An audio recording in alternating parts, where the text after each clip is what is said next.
Only 2 minutes left. Miracle has begun. Open now.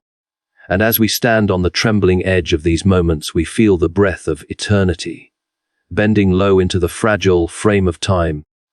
And we are made aware of how thin the veil truly is between what we call ordinary and what we name extraordinary, between the weight of our clocks and the weightlessness of the eternal now. And it is at this edge where everything gathers, all history, all longing, all secret whisperings of the soul, converging in the smallness of 2 minutes, as though God himself delights in showing us that what we called delay was but his hidden preparation. What we thought was silence was only the tuning of instruments before the music begins. What we mistook for emptiness was in truth the filling of unseen jars that overflow the moment they are tipped. 2 minutes, we say, and it seems so little, so fragile, so doomed to vanish before it is noticed. Yet here in these last fragments of time the universe bends inward and pours out its most astonishing treasures, for the miracle does not need years to ripen, nor centuries to unfold. It requires only the appointed moment, the hush before the storm, the pause before the song, and suddenly all is changed and nothing is as it was before. Think of a candle guttering low, almost gone, its flame a trembling thread ready to break, and in that very instant it flares, not with its own strength, but with a borrowed brilliance, as though the darkness itself yielded up its secret fire and clothed the frail wick with radiance. So it is when the minutes draw to a close, when time is nearly spent, when we whisper that all is lost, that the miracle begins, not as a grand march through open gates, but as a hidden stirring, a pulse beneath the silence, a warmth in the cold soil, a faint music that grows until it commands the air. We are so easily deceived by the arithmetic of the clock, for we measure worth in hours and power in days. But the Eternal measures differently. He can fill one breath with a glory that outweighs decades. He can place eternity in 2 minutes and cause those moments to shine brighter than all our years. You stand on the brink, and perhaps your heart trembles, for the waiting has been long, and the answers seemed to tarry. And you say within yourself, surely it is too late, surely the hour is past, surely the chance has slipped away. But hear the ringing of the unseen bells. Only 2 minutes left. Miracle has begun. Open now. The last shall be first, the forgotten shall be remembered, the delayed shall be delivered, the weak shall be clothed with strength, and the final fragments of time shall reveal the infinite hand that was always at work though unseen.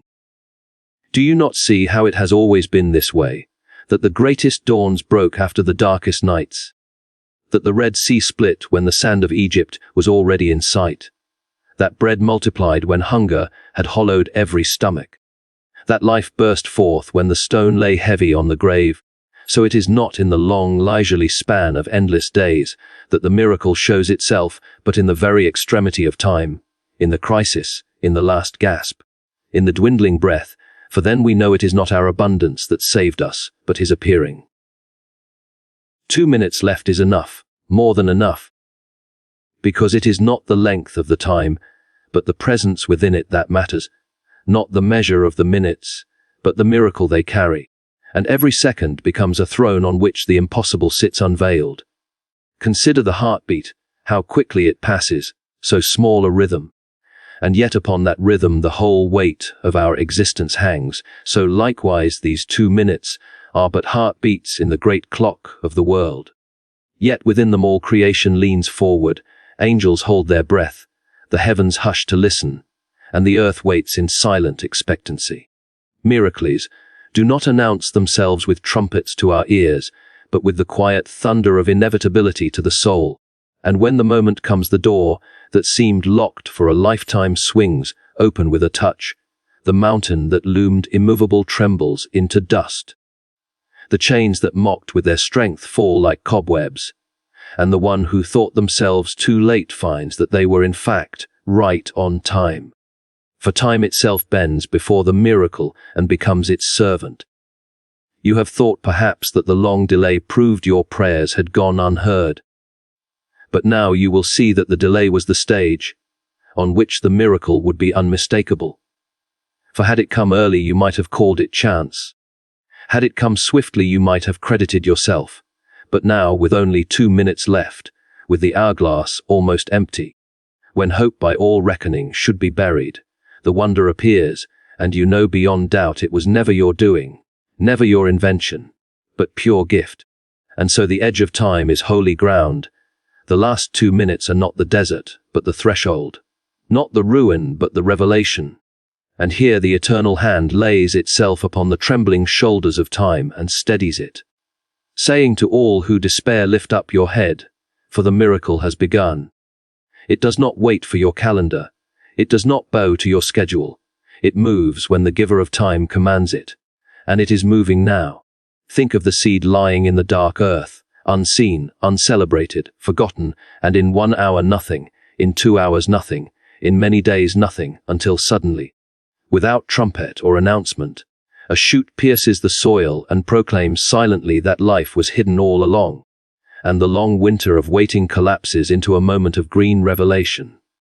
So too these 2 minutes are not empty, but swollen with the unseen, not wasted but ripe with the invisible, and the breaking forth will be sudden and unstoppable. The mystery of the last moments is that they carry in them the weight of beginnings. The world tells us the end is loss, but heaven tells us the end is birth.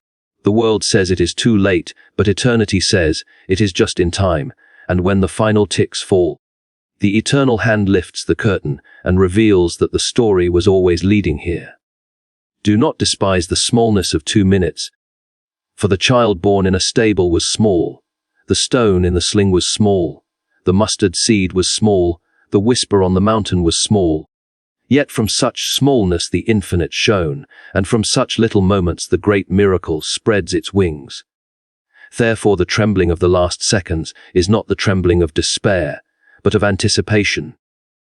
As when the conductor raises his hand, and the whole orchestra holds its breath, waiting to release the song that has been hidden in silence, so the world waits at the brink of time and feels the surge of a miracle already begun. Only 2 minutes left. Miracle has begun. Open now. And the opening is not a slow unfolding, but a sudden widening, a floodgate swinging wide, a dawn breaking with unstoppable light. And you who thought the end had come will discover it was the beginning all along. For the Eternal writes his greatest chapters not in the leisure of plenty, but in the urgency of the last. And the miracle that now unfurls will make you forget the length of the waiting, because the glory of its appearing will outweigh it all. The awakening of the heart that realizes delay was never denial, and that miracles arrive not when we demand, but when the hour is ripe. This is the secret we resist and yet long for we are creatures impatient with waiting. We measure our desires against our clocks. We cry out and expect the heavens to move in the rhythm of our schedules. And when silence answers us, we whisper of abandonment. When doors remain shut, we assume rejection. Yet what if the silence was not refusal but preparation? What if the shut doors were not iron barriers, but careful pauses, like a father holding back a gift until the child is strong enough to carry it? What if every moment of waiting was in fact a hidden kindness, a schooling of the soul in trust, a tilling of the soil before the seed is given? What if delay was never denial, but the sure sign that something larger than our imagination is being woven out of sight? We often think of miracles as sudden bursts, like lightning striking without warning. But the truth is that lightning only seems sudden to us, because we did not see the charge building silently in the clouds. We did not see the invisible gathering of power, and so when the sky splits, we cry out in shock, though the miracle has been growing for hours unseen. So it is with the answers we crave, the healings, the openings, the deliverances. They do not burst from nothing, but ripen in silence until the hour is full, until the unseen hand has readied all things, until what is given will not be wasted, but will be received with trembling gratitude. Delay is the slow shaping of our sight, for had the miracle arrived when first we asked, we would not have known its weight. We would not have treasured its cost. We would not have bowed in awe, but by waiting we are emptied of presumption. By delay our pride is thinned. By silence our hunger is deepened. And then, when the miracle at last appears, our hearts cry not of entitlement but of wonder. We do not clutch it as our right, but cradle it as our gift. We do not boast in our strength, but fall to our knees in gratitude. Consider how a musician tunes an instrument before the song begins. The strings stretched until they nearly break, the sound at first jarring, unpleasant, but all this dissonance is only preparation for harmony. And when the moment comes and the bow draws across the strings, the music bursts forth, not in spite of the stretching, but because of it. So too the soul, stretched by delay, tuned in silence, stretched until it quivers, and then when the miracle comes, the song that rises from us is purer, truer, deeper, and the world hears not only the answer, but the beauty of the waiting that preceded it. Miracles do not come when we stamp our feet, but when the soil of time is ready. And often we find that what we thought was lost time was in truth the season of rooting. As a tree sends its strength downward before it sends it upward, as the seed rests hidden in darkness before it bursts into light, as winter holds the earth in silence before spring can unfold, so our delays are but the winters of the soul, not barren but brimming, not lifeless but preparing. And the sudden spring of the miracle is made possible only because the hidden months have done their work. The heart awakens slowly to this. For at first we cannot see beyond the ache of longing. We cannot interpret silence except as absence. We cannot understand why heaven does not move at our command. And we grow weary. But then a deeper vision begins to break. We remember that the giver is wiser than the receiver, that the one who holds eternity in his hands knows better when to place the gift than we who see only minutes.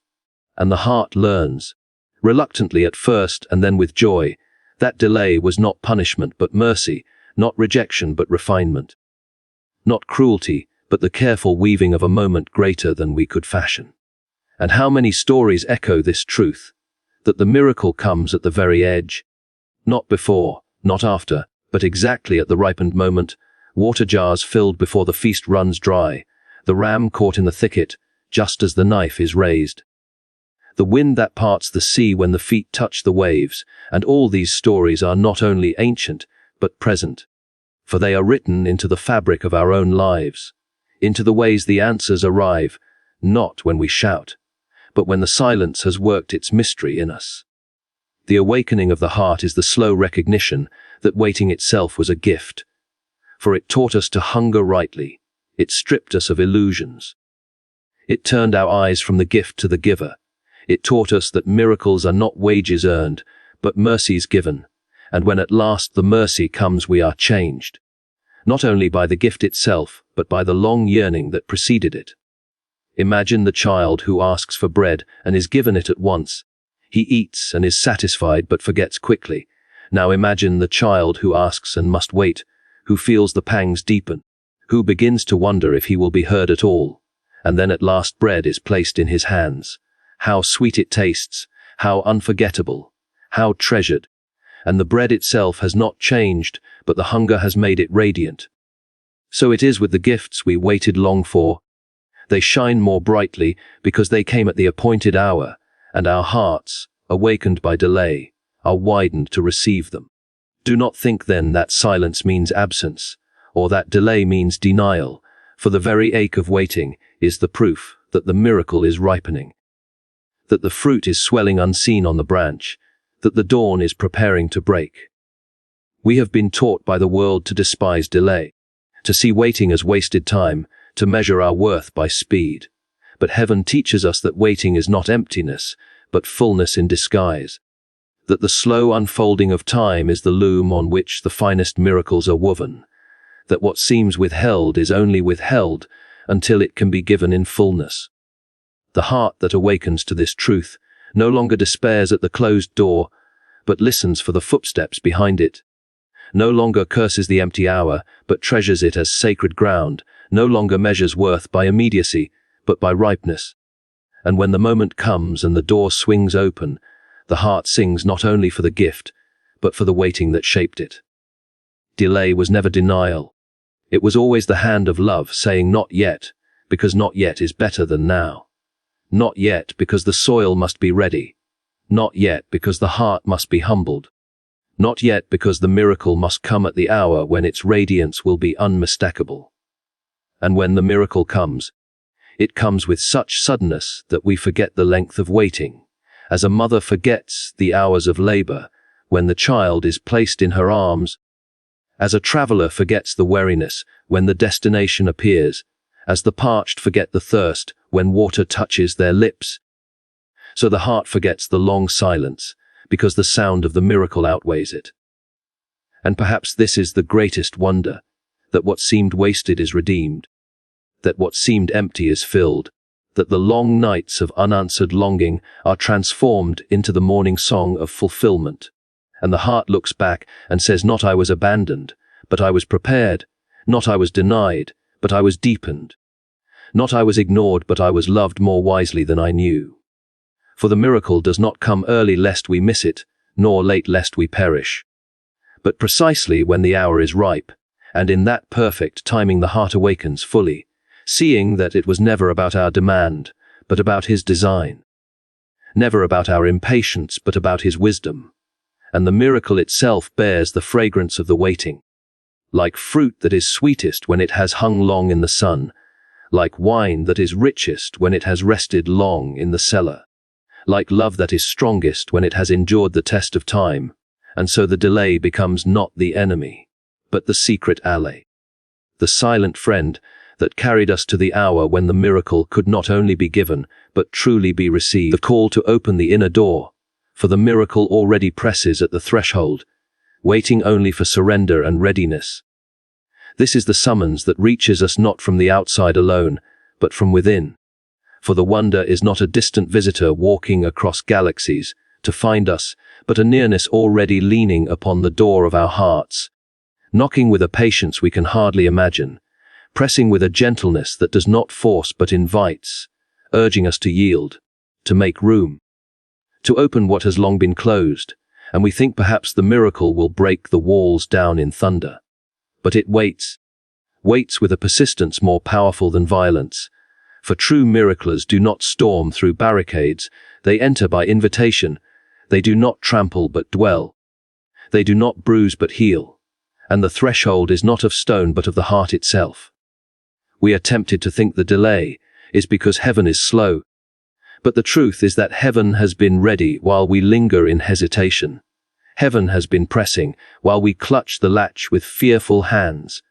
For opening is costly, to open is to be vulnerable, to be rearranged, to be undone, and so we stall, we barter, we ask for signs before we risk the yielding. And all the while the miracle is there, not absent but waiting, not far but nearer than our breath.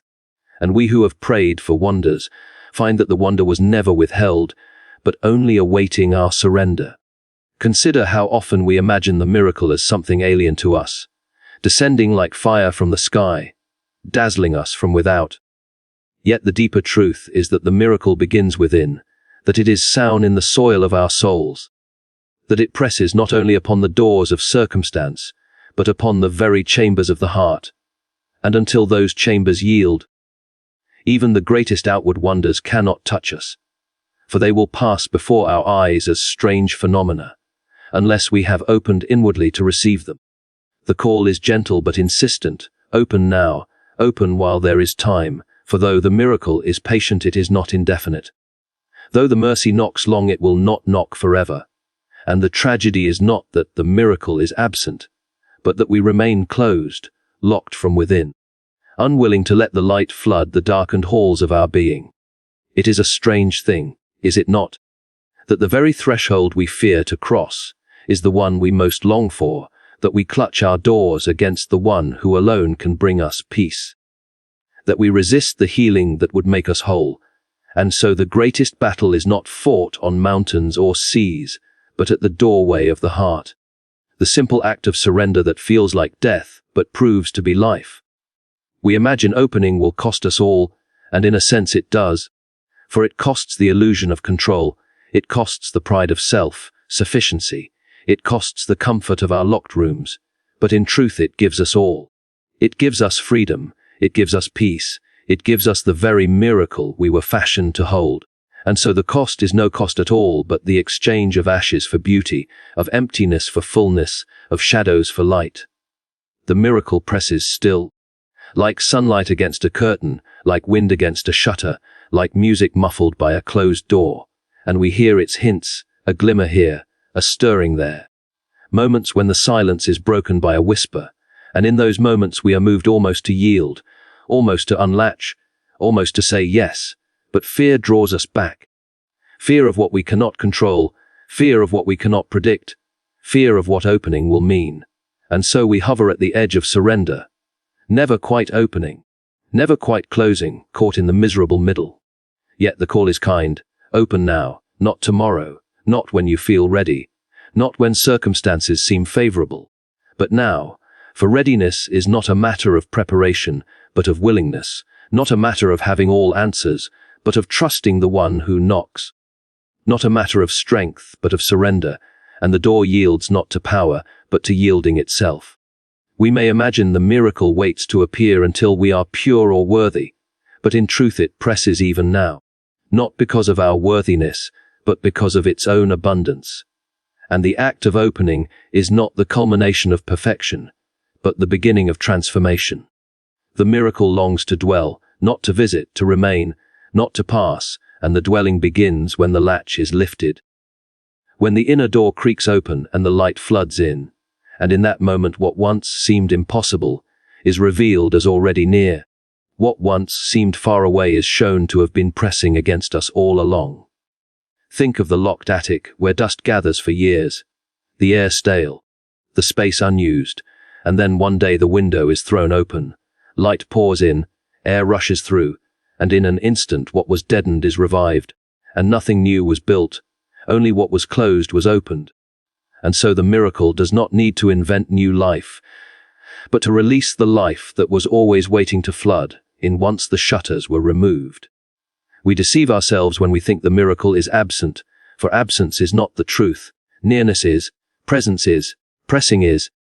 The truth is that the miracle has been leaning upon our hearts like a tide against the shore, like roots against the soil, like a flame against the wick.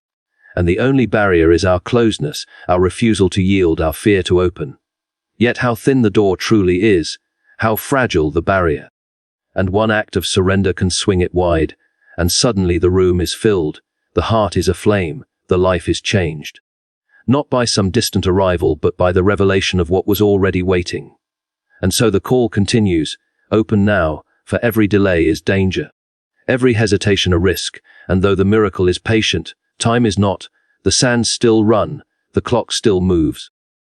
And the gift that presses now will not always press, the tide that knocks today may withdraw tomorrow. And the tragedy is not that the miracle fails to come, but that we fail to open when it does. The miracle is not a storm that batters its way in. It is a guest who waits for welcome, not a thief that forces the lock, but a lover who longs for invitation. And so the dignity is ours, the freedom is ours, to yield or to resist, to open or to remain closed, to welcome or to turn away, and the weight of eternity hangs on that choice, for to open is to step into wonder. To remain closed is to miss the very thing we were made for. The call is not shouted but whispered, not thundered but spoken softly.